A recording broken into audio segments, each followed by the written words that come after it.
They told him he was the future of the company, a rising star. But in the shadows, his boss was building a secret file, a weapon of lies designed to destroy him. He thought he was hunting a victim. He had no idea he was cornering a predator. This isn't a story about getting fired. It's a story about taking over. The central air of the Sterling Corp Tower in Houston was a constant, artificial autumn, always set to a clinical, soul-chilling 68 degrees. It was a temperature designed to keep the servers cool and the analysts sharp, a silent declaration that comfort was secondary to performance. It also perfectly matched the emotional climate of the 45th floor, the domain of Michael Lawson, a senior vice president whose smile was as polished and as cold as the Italian marble in the lobby. For the past 6 months, this floor had been the professional home of James Washington.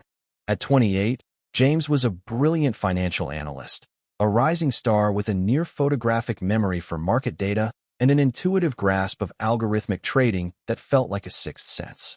He had been aggressively recruited from a smaller, hungrier firm in Atlanta with a signing bonus that had made his eyes water.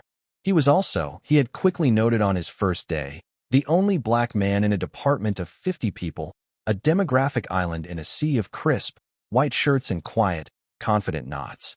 For the first few months, the job was a dream. The work was challenging, pushing the limits of his quantitative skills. He built a predictive model for the volatile commodities market that was so accurate, it was initially dismissed as a fluke until it correctly predicted a major dip in oil futures, saving a key client millions. He was praised, but in a strange, detached way, as if his mind were a curious new piece of software the company had acquired. The microaggressions began so subtly, he almost dismissed them as his own oversensitivity, the imposter syndrome of a young man from a state school suddenly playing in the Ivy League big leagues. Michael would compliment him on being so articulate in meetings, his tone a perfect blend of praise and profound surprise, as if James's eloquence were an unexpected party trick. He'd make lazy, familiar jokes about James's natural rhythm when he was just walking to the coffee machine, a comment that always drew a few nervous, complicit chuckles from the surrounding cubicles. The moment that shifted everything from background noise to a clear signal came during a team lunch at a stuffy, overpriced steakhouse. As the other analysts discussed their weekend plans of golf and yachting, Michael turned his attention to James, his voice booming across the table. "I bet you're a hell of a basketball player. Washington probably got a full ride to college on that wicked jump shot, right?" The table fell quiet. James, who had been a national debate team champion and a mathlete who paid for college with academic scholarships, felt a hot flush of anger. He looked at the faces of his colleagues, who were all suddenly fascinated by their water glasses. He just gave a tight, polite smile. "Not so much," he said quietly. "I was always more of a chess club guy." The subject was quickly changed, but the message had been delivered. He was, and always would be, an outsider, a caricature in their minds. From that day on, the subtlety began to erode, replaced by a more overt, confident hostility. It started in the closed-door weekly reviews, meetings that were supposed to be about mentorship but felt more like interrogations. Michael would praise his white colleagues for their assertiveness and killer instinct, but when James presented identical, data-driven arguments, Michael would lean back in his vast leather chair, steeple his fingers, and critique him for being aggressive or confrontational. He would interrupt James mid-sentence in larger meetings, only to later claim in an email to a director that James wasn't contributing and seemed disengaged. The final straw was the project assignments.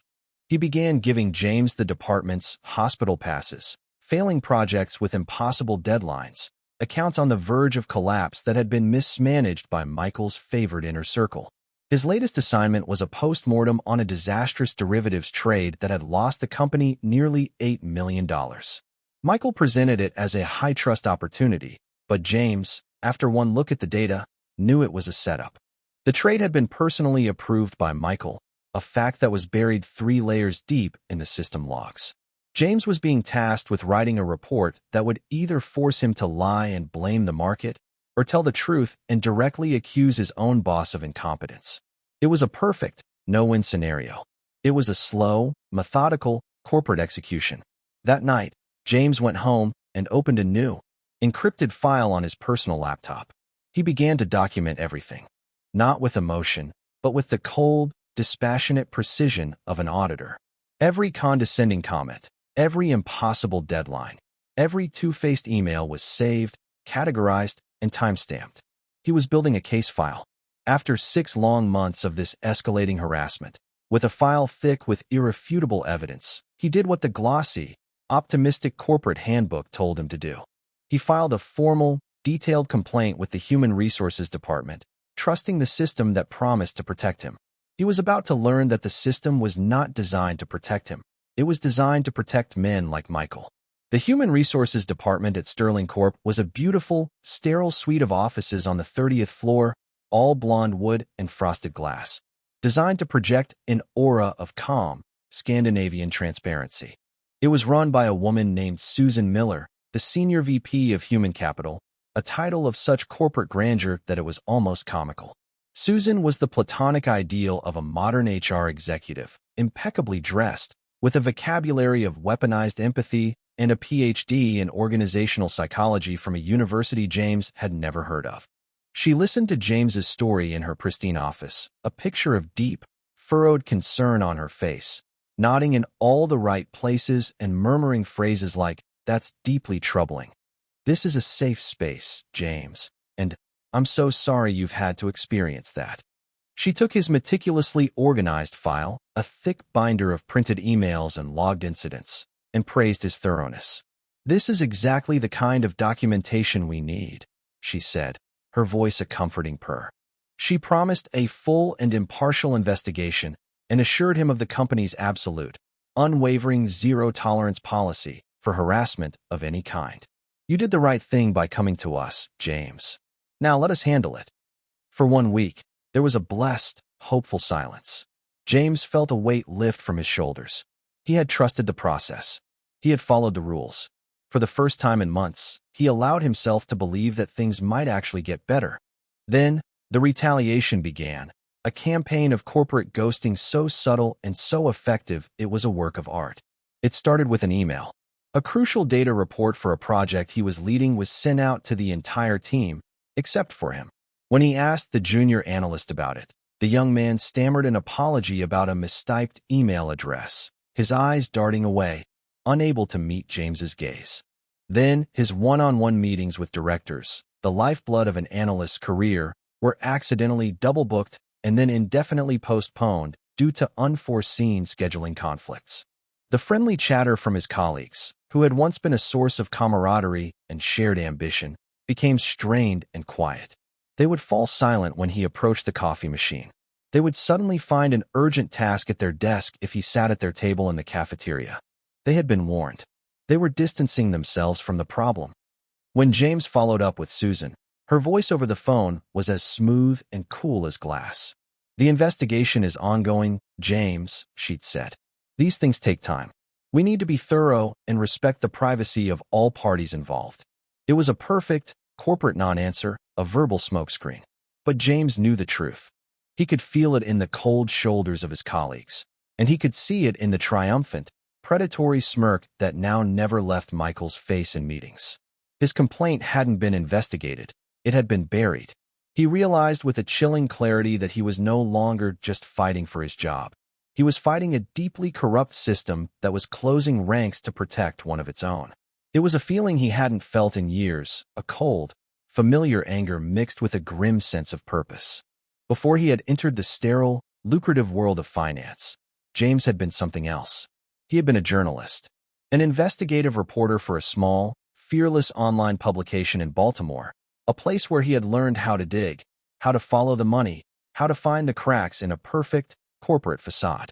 His most famous story had been an exposé on a corrupt city councilman, a story he had pieced together from a mountain of boring property deeds and campaign finance reports, a story no one else had seen.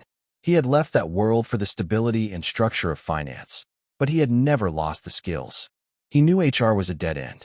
He knew the internal channels were compromised. He had to find a different kind of leverage. He began his own quiet, clandestine investigation, not as an employee, but as a reporter. During his lunch breaks, he didn't eat. He sat in a forgotten corner of the corporate library, digging into Sterling Corp's public filings, its investor reports, its history of lawsuits. He found a pattern of similar harassment complaints over the years, all quietly settled, the victims silenced by ironclad NDAs and substantial payouts. But his real breakthrough came from a place Michael and Susan could never have anticipated. He started listening. In the after-hours quiet of the office, as he pretended to work late on Michael's impossible projects, he overheard conversations.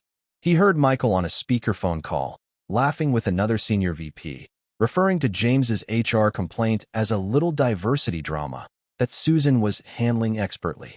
He heard two assistants gossiping by the elevators about how Michael had a special relationship with Susan, how he had been the one to get her the top HR job after her previous company had restructured her out of a position following a similar, hushed-up scandal. The corruption wasn't just a case of old friends protecting each other. It was a systemic, incestuous network. The final piece of the puzzle, the one that would turn his suspicion into a weapon, was a sound.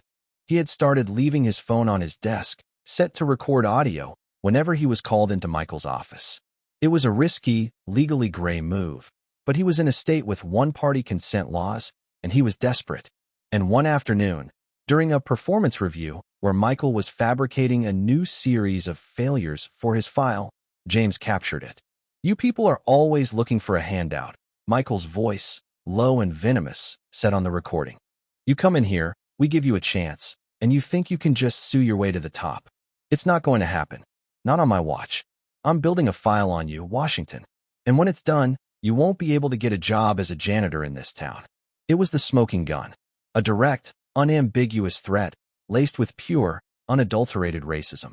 The HR complaint was his word against theirs. This recording was the truth.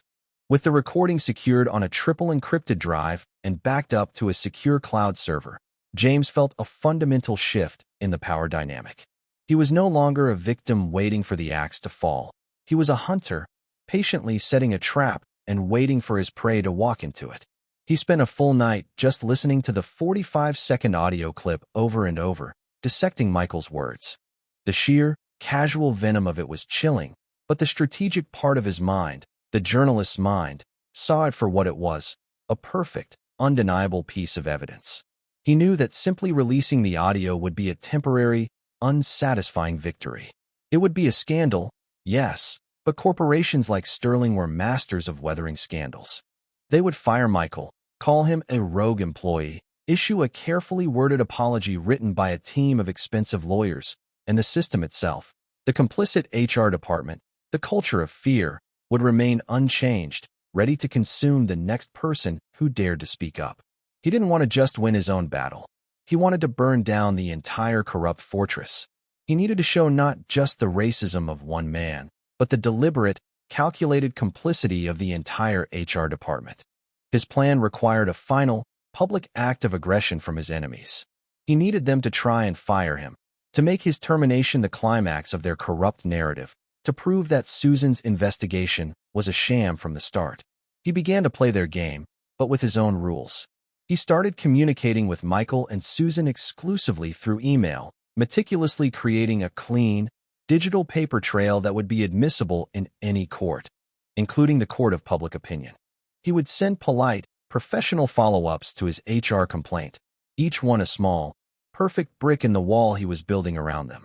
"Dear Susan," he wrote one Monday morning, "following up on our conversation of 3 weeks ago, I was hoping for an update on the investigation into the hostile work environment in my department. As you know, the incidents involving Michael Lawson have continued, and I remain deeply concerned about the company's commitment to a safe and equitable workplace." Her replies were always the same: prompt, vague, dismissive, and condescending, and crucially, she often CC'd the legal department, implicating them in the cover-up. "James," she wrote back within the hour, "as I've stated, the matter is being handled according to corporate procedure. We have a process, and we must follow it. Please refrain from these constant emails and focus on your performance," which, I understand from Michael, has been a significant concern lately. Each email from her was a gift, another piece of evidence proving that HR was not an impartial investigator, but an active participant in the cover-up, building a counter-narrative against him in real time. The final confrontation came on a Friday afternoon. He was summoned to a meeting via a cold, impersonal calendar invite with the subject line Performance Review Follow-up. The location was the main HR conference room, a place known to employees as the execution chamber. The room was a cold and sterile glass box with a view of nothing but the gray skyscraper next door. Michael was there, sitting at the far end of the long, polished table, a smug, triumphant look on his face. And Susan was there, flanked by a stone-faced corporate lawyer who sat silently, his only job to be a witness. Her expression was one of cool, professional detachment. "James," Susan began, foregoing any of her usual false empathy. "We have completed our investigation. We conducted multiple interviews and a thorough review of the departmental records. We found no evidence to support your claims of harassment." She slid a thick, bound file across the table. It was Michael's secret file, a masterpiece of fabricated metrics, out-of-context emails, and outright lies, all neatly organized to paint a picture of a failing, insubordinate employee. "On the contrary," she continued, her voice like ice, "our investigation and a thorough review of this performance file compiled by Michael has revealed a pattern of insubordination, aggressive behavior, and a significant decline in performance on your part." James looked from her cold, dead eyes to Michael's victorious smirk. This was the moment. They had walked directly into his trap, and they were so arrogant, so certain of their power, that they had no idea the steel jaws were about to snap shut. He didn't argue. He didn't protest.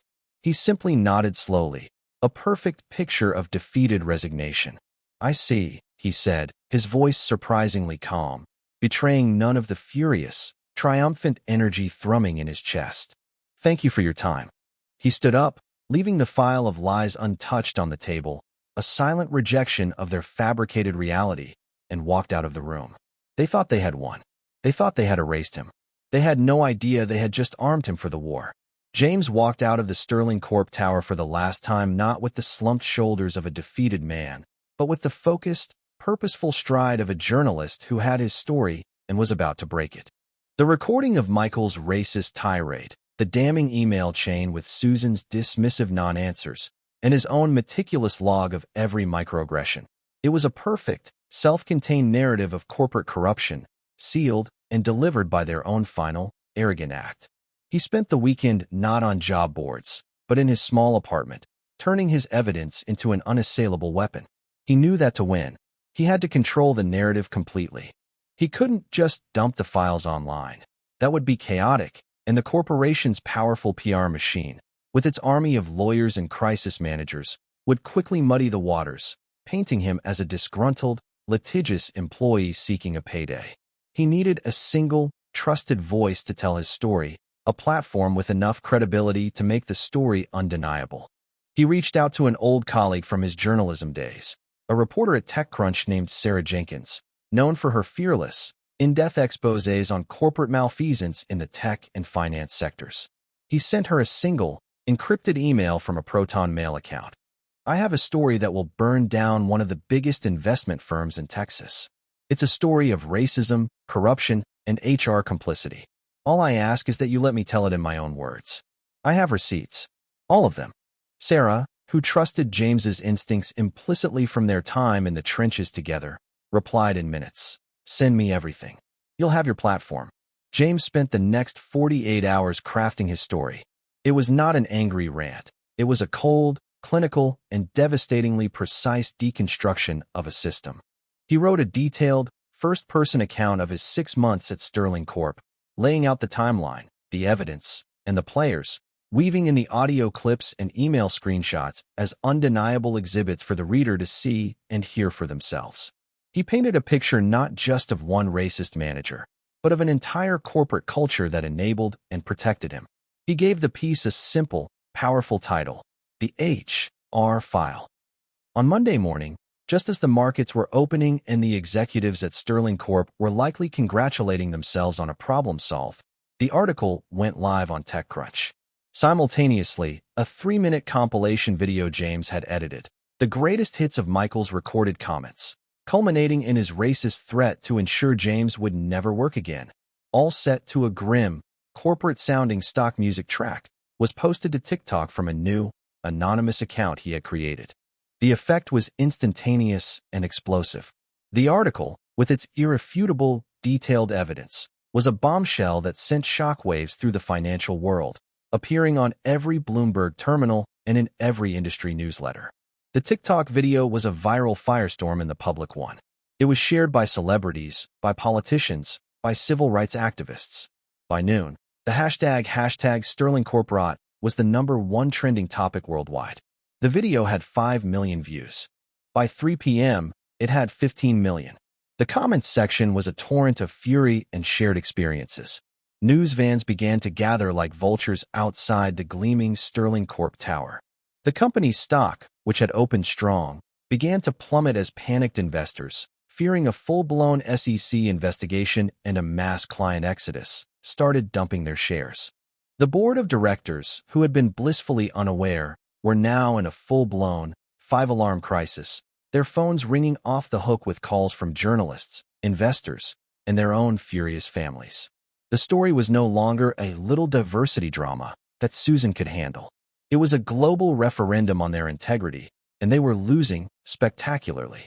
The fallout inside Sterling Corp was a corporate bloodbath. The emergency board meeting, convened that afternoon in the 80th floor boardroom, was not a discussion. It was a desperate act of damage control. The evidence James had presented in his article was so thorough, so damning, that there was no room for spin, no possibility of a counter-narrative. The audio recordings were a public relations nuke, and the published email chains proved HR's complicity beyond any doubt. The board, a group of ruthless but pragmatic old men who cared little for morality but a great deal for their stock price, saw the numbers. They saw the stock price in freefall, erasing hundreds of millions in shareholder value in a matter of hours. They saw their biggest institutional investors, the massive pension funds and endowments, calling with deep concerns, a coded threat to pull their money. They saw the impending, cataclysmic lawsuits from not just James, but from shareholders and a growing list of former employees. Their decision was swift and brutal. Before the markets closed that day, Sterling Corp issued a public statement that was a masterclass in corporate surrender. Michael Lawson and Susan Miller, the head of HR, were fired, effective immediately, for behavior that is a disgusting betrayal of our company's core values. The entire HR department was suspended pending a full, independent, root and branch investigation to be led by a former federal prosecutor. The corporation offered a profound, public apology to James Washington, validating his every claim and offering him a substantial, undisclosed financial settlement, which they publicly announced he had declined. They didn't just admit fault, they took his side completely, a move designed to staunch the bleeding and appease the public's fury. But the story was no longer just about James. His article had opened a floodgate. Dozens of former employees, previously silenced by ironclad NDAs, began to come forward, emboldened by the public outcry. They started contacting Sarah at TechCrunch, as well as other major news outlets, with their own stories of harassment, discrimination, and a corrupt HR department that had protected the powerful at all costs. The HR file was no longer just about one man's file. It had become a repository for the company's entire, secret history of abuse. For James, the victory was a strange, hollow thing. He sat in his small apartment, the TV muted, watching the company he had once admired tear itself apart on national news. He had won. He had been vindicated. But he was still unemployed, his own future uncertain. He had exposed the rot, but he had also burned the bridge to the very industry he had worked so hard to enter. Then, on Wednesday, he got a call. It was from the personal office of Arthur Sterling, the formidable, 80-year-old patriarch who had founded the company and still served as the chairman of the board. He requested a meeting. James, wary but intrigued, agreed. He met the chairman not in the cold, corporate tower, but in a quiet, wood-paneled private club that smelled of old leather and power. The old man didn't offer excuses or platitudes. He looked at James with the clear, appraising eyes of a man who recognizes a worthy adversary.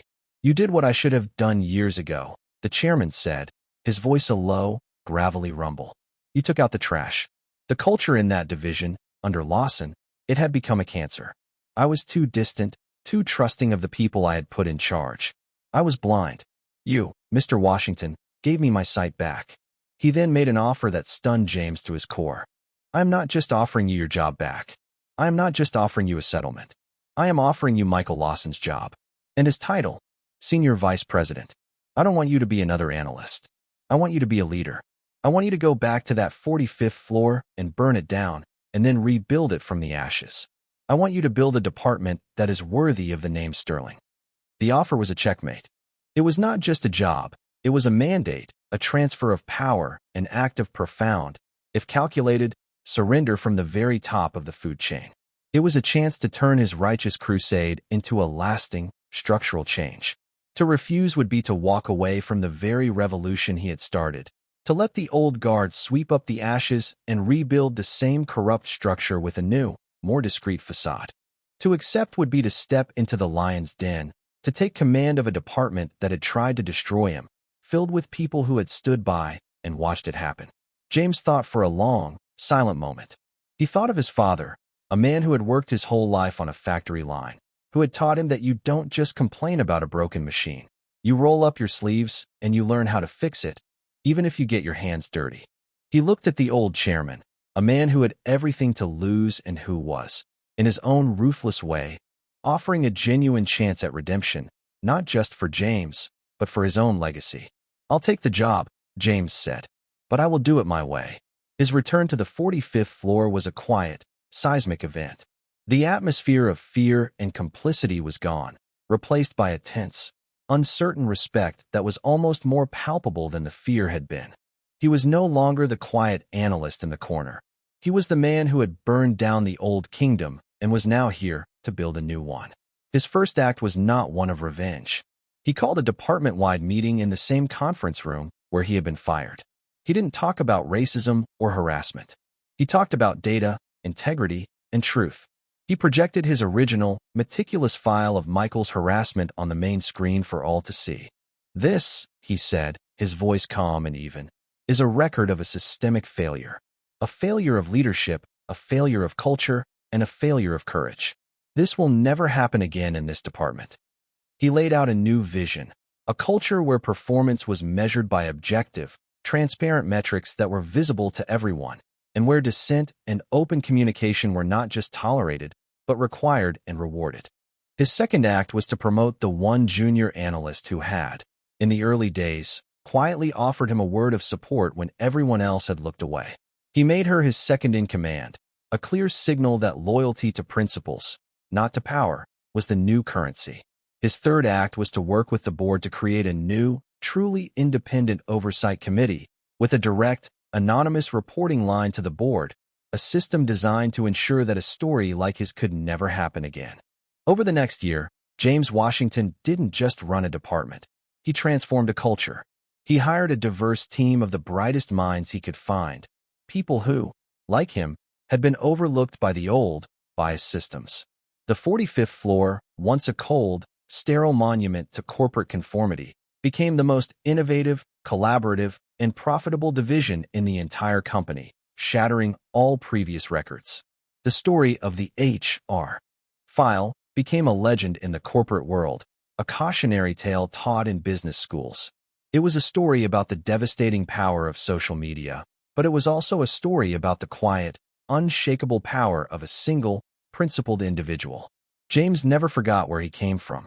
He became a fierce advocate for corporate reform, using his new platform and the Sterling name to champion diversity and accountability across the financial industry. He had walked into Sterling Corp as a brilliant analyst, and they had tried to turn him into a victim. In the end, he had become something else entirely, a leader, a reformer, and a quiet, powerful testament to the fact that sometimes the only way to fix a broken system is to be willing to burn it to the ground.